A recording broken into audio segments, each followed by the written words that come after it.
अस्सलामुअलैकुम वरहमतुल्लाहि वबरकातुहू। मुहतरम अज़ीज़ों और दोस्तों, बहुत सारी जगह पर अभी इम्तिहानात चल रहे हैं, एग्ज़ाम चल रहे हैं। तो एग्ज़ाम और इम्तिहान के ताल्लुक़ से एक मसला जो अमूमन स्टूडेंट पूछते हैं, उनके दिल में ये मसला होता है जिसकी ज़रूरत भी उन्हें पेश आती है। वो मसला ये है, क्या इम्तिहानात में नकल करना, इम्तिहानात में कॉपी करना या चीटिंग करना या दूसरे का आंसर पेपर देखकर अपने जवाबात लिखना, क्या ये जायज़ है या नहीं, शरअन इसकी इजाज़त है या नहीं। तो इंशाअल्लाह आज के इस वीडियो में हम इसी मसले के ऊपर तफसीली गुफ्तगू करेंगे। मुहतरम अज़ीज़ों और दोस्तों, अगर हम देखते हैं इम्तिहानात का मकसद क्या है, एग्ज़ाम का मकसद क्या है, तो हमें पता चलेगा कि इम्तिहानात और एग्ज़ाम का मकसद ये होता है कि जो निसाब बच्चों और तलबा और स्टूडेंट को पढ़ाया गया है, जो सिलेबस उन्हें पढ़ाया गया है, और उस निसाब और सिलेबस से जो सलाहियत बच्चों के अंदर पैदा करना मकसूद है, स्टूडेंट के अंदर पैदा करना मकसूद है, वो सलाहियत उस सिलेबस के ज़रिए से इनके अंदर पैदा हुई या नहीं हुई, ये चीज़ इम्तिहानात और एग्ज़ाम के ज़रिए से जांची जाती है।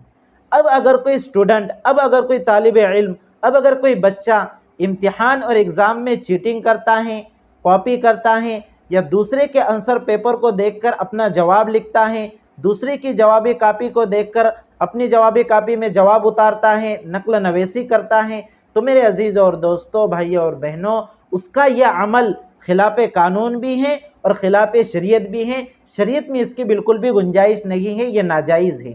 इसलिए कि कानून के तो इसलिए ख़िलाफ़ हैं कि एग्ज़ाम के जो कानून होते हैं, चाहे वो किसी भी मदरसे, कॉलेज या यूनिवर्सिटी के कानून हो, कोई भी कॉलेज, कोई भी यूनिवर्सिटी या कोई भी मदरसा नकल नवेसी की इजाज़त नहीं देता, कॉपी और चीटिंग करने की इजाज़त नहीं देता। इसलिए कि अगर वो इजाज़त देते हैं तो इम्तिहान लेने का कोई मकसद ही नहीं आता, इम्तिहान लेने का कोई मकसद ही हासिल नहीं होगा। इसलिए ये खिलाफ कानून भी है और खिलाफ शरीयत इसलिए है, इसलिए कि इसमें एक तरह से धोखा देना और ख़यानत करना लाजिम आता है। और हदीस शरीफ में आता है, मन गश्शना फलैस मिन्ना, जो हमें धोखा दे वो हम में से नहीं। आपने धोखा देकर दूसरे का जवाब देखकर आपने अपने आंसर पेपर में, जवाबी कापी में जवाब उतारा। अब जब आपकी ये जवाबी कापी, आपका ये आंसर पेपर जब चेक करने वाले के पास जाएगा, वो तो यही समझेगा कि इस बच्चे ने, बेचारे ने खुद ने मेहनत से याद करके आया था और फिर आंसर पेपर में जवाब लिखा है, वो तो अच्छे नंबरात आपको दे देगा। इसी तरह दूसरों का हक भी इसमें दबा दिया जाता है कि जो बच्चे मेहनत करके बेचारे पास होना चाहते हैं, अच्छे नंबरात से कामयाबी की कोशिश करते हैं, अगर आप कॉपी करके और चीटिंग करके और नकल करके अगर अच्छे नंबरात हासिल कर लेते हैं, तो उनका जो नंबर होता है, उनकी जो पोजीशन उन्हें मिलने वाली होती है, वो पीछे हो जाते हैं। तो इस एतबार से दूसरे के हक़ के अंदर भी इसके अंदर कोताही लाजिम आती है। तो मेरे अजीज़ और दोस्तों, इस तरह से हरगिज़ ना करें, बल्कि इम्तिहान जब आपका करीब आ जावे तो आप खूब दिल लगाकर मेहनत करें और अल्लाह रब्बुल इज़्ज़त से दुआएं भी मांगे। इसी तरह जो वज़ाइफ वगैरह होते हैं, जो मुख्तसर से वजीफ़े होते हैं, उन वज़ाइफ को भी करें, अल्लाह से मांगे। इसके ऊपर मैंने मुस्तकिल एक वीडियो भी बनाया है कि इम्तिहान में कामयाबी के लिए कौन सा अमल करना चाहिए। अगर आपने नहीं देखा है तो आप प्लेलिस्ट में जाइए हमारे चैनल के, वहाँ पर अमलियात और वज़ाइफ के नाम से एक सेशन है, एक प्लेलिस्ट है, वहाँ पर आपको आखिर में ये वीडियो मिल जाएंगे। तो बहरहाल इम्तिहान में इस तरह से नकल करना, कॉपी करना जायज़ नहीं है। अब बहुत सी मरतबा ऐसा होता है कि टीचर और उस्ताद भी अपने बास स्टूडेंट को, बास शागिर्दों को जवाबात बता देते हैं, तो उनका ये जवाबात बताना और नकल करवाना भी जायज़ नहीं है।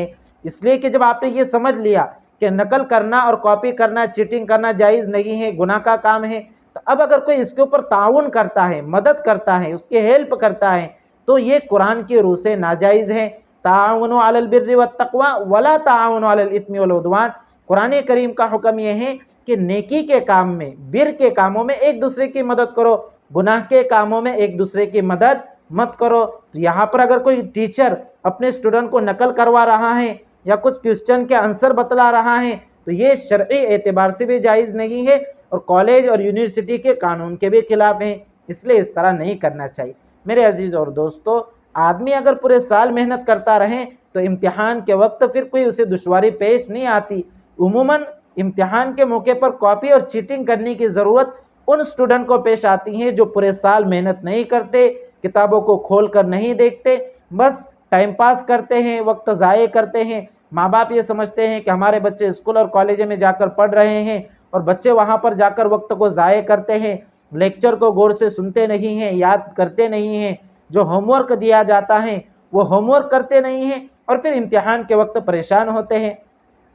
अब इम्तिहान तो है ही ऐसी चीज़ कि इंदल इम्तिहान युक्रमुर रजुल औ युहान, कि इम्तिहान के मौके पर या तो आदमी की इज्जत होती है या फिर उसकी ज़िल्लत होती है। अगर अच्छे नंबरात से, अच्छे पोजीशन से वो कामयाब हो जावे तो उसकी इज्जत होंगी, उसको इनाम दिया जाएगा और उसका नाम बड़े मंच के ऊपर, बड़े स्टेज के ऊपर लिया जाएगा। और अगर वो नापास हो जाता है, फेल हो जाता है, नाकामयाब होता है, तो फिर ऐसी सूरत में उसे ज़िल्लत उठानी पड़ती है, अपने असातिज़ा को भी जवाब देना पड़ता है, टीचर्स को भी जवाब देना पड़ता है, माँ बाप के सामने वो चेहरा दिखाने के काबिल नहीं रहता, दोस्तों के सामने वो सर उठाकर नहीं चल सकता। तो ये सारे मसाइल हैं। इसलिए तमाम स्टूडेंट से, तमाम तलबा से मेरी गुजारिश है कि आप पूरे साल मेहनत करें, और जब आप पूरे साल मेहनत करेंगे तो फिर चाहे आखिर में कितना ही टफ एग्ज़ाम हो, इंशाअल्लाह आपको कोई फ़िक्र नहीं होंगी। और इम्तिहान के मौके पर मेहनत के साथ साथ ख़ास तौर से अल्लाह से दुआएं भी करते रहें कि अल्लाह, ये तो दुनिया का इम्तिहान है, असल इम्तिहान तो आखिरत का इम्तिहान है, तो हमें दुनिया के इम्तिहान में भी आफ़ियत के साथ कामयाब कर दे और आखिरत के इम्तिहान में भी आफ़ियत के साथ कामयाबी से हमकिनार फरमाए। तो इस मसले को अच्छे से समझ ले तमाम स्टूडेंट्स और तमाम तलबा। और ये मसला कुछ मेरा ईजाद करदा नहीं है, वरना तलबा और स्टूडेंट मुझे गालियाँ देने लग जाएंगे कि इन्होंने कॉपी करने को और चीटिंग करने को नाजायज़ करार दिया या नकल करवाने को नाजायज़ करार दिया। तो ये मेरे अपनी ज़ाती राय नहीं है, बल्कि जो उलमा ने लिखा है, जो फतावा में लिखा हुआ है, वही बात मैंने आपके सामने पेश की है। वस्सलामु अलैकुम व रहमतुल्लाहि व बरकातुहू।